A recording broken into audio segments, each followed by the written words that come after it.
Hello there. I'm still testing my new camcorder, my Panasonic HC-V270.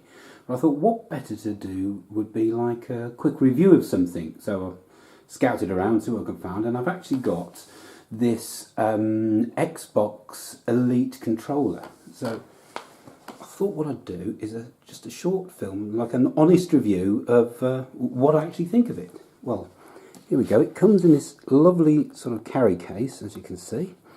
And if we open it up,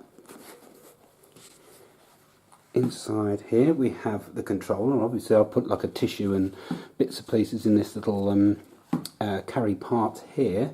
You can also put the lead that comes with it for charging in here. It's got a very nice cabled lead. I'll just show you that.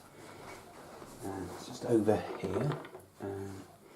So I've charged and recharged it using an Xbox battery, and the battery life is quite good. This is quite a nice substantial lead, and it's quite classy. It looks almost like a Fender guitar lead. Right, taking it out of the box, or the case, should I say,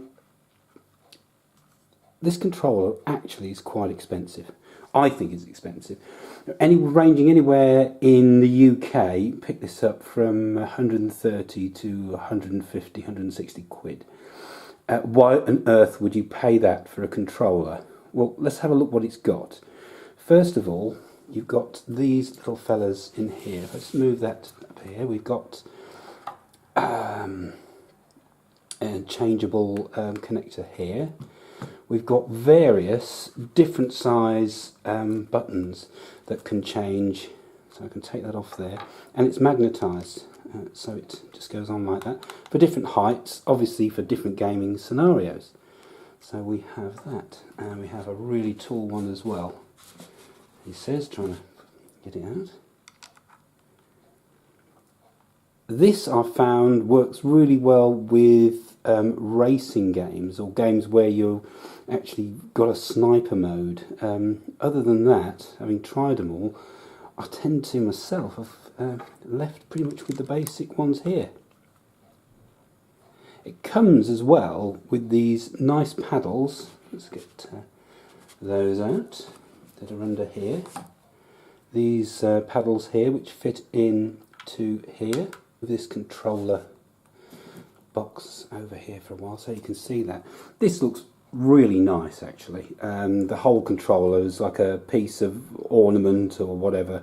But you think about what price you pay for some ornaments. The looks alone is quite sexy, and obviously, as I say, this controller here comes off, and we can pop that one in there like that, and it looks the part. But is it worth 150 quid?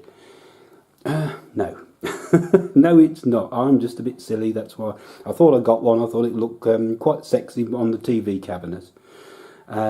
Yes, if you compare it to a regular controller, the regular one feels quite plasticky, and the buttons are coloured, whereas this one is there a nice subtle grey. Also, because it's aluminium, it's actually quite heavy. It's got some weight to it. It's quite a weighty controller. It's got this useful little function here with the triggers. What you can do is set them, I don't know whether you can see that, there's like short or long for shooter games. So you can either have a long sort of pull on the triggers or a shorter one. I actually find it's great with the shorter pull on the trigger. It makes me, as an older gamer, I find that a lot easier to with the shorter trigger mode. You can also reset all the buttons to how you like, and you can have two setups actually on the controller. One of the downsides I find, I've tried to get on with these paddles, but I find in the heat of the gaming moment, when you're like there and you're doing something like you're just that sort of thing happens and they come off. Another thing about this controller is you can actually set it up through your Xbox with an app. So if I was to go to my Xbox, up of my telly, You can see the configurations, and we can configure the Xbox or the controller.